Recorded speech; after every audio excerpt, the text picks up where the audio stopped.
In a recent course, you had a wonderful statement. You see change people as entrepreneurs, and you described yourself as scrappy, and I get a Yeah. very can-do sense of energy in you. So did you want to expand on that?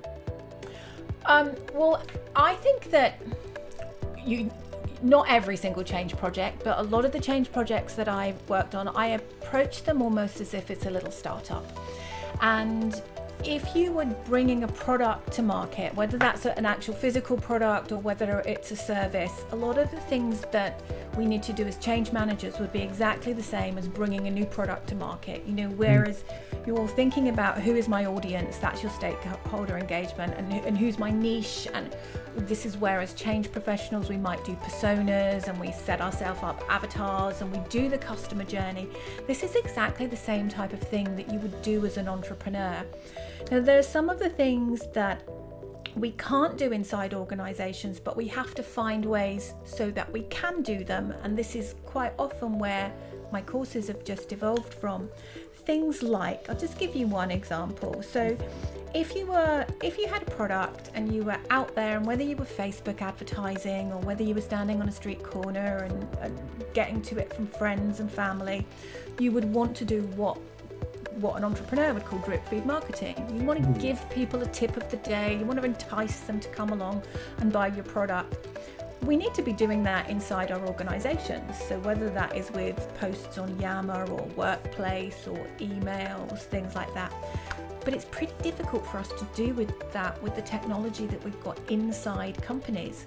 Yeah. So we just have to find a way, because if you work for a big company, so entrepreneurs will go, yeah, sure, I use MailChimp or,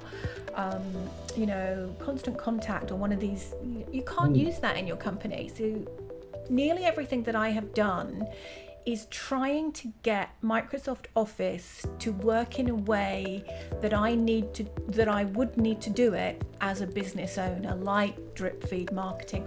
Same when people say, oh, Canva, I need Canva, to create this beautiful stuff. There's absolutely nothing you can do in Canva that you can't do in PowerPoint.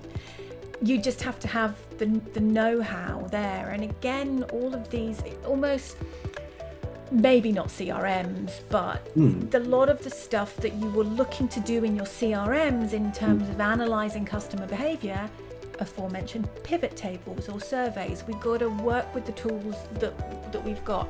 And the other thing is to learn from the things that people ask you. So if somebody says, hey, how do I do this? I don't know, hang on a minute, I'm going to go and find out, which will make me a better trainer in the future.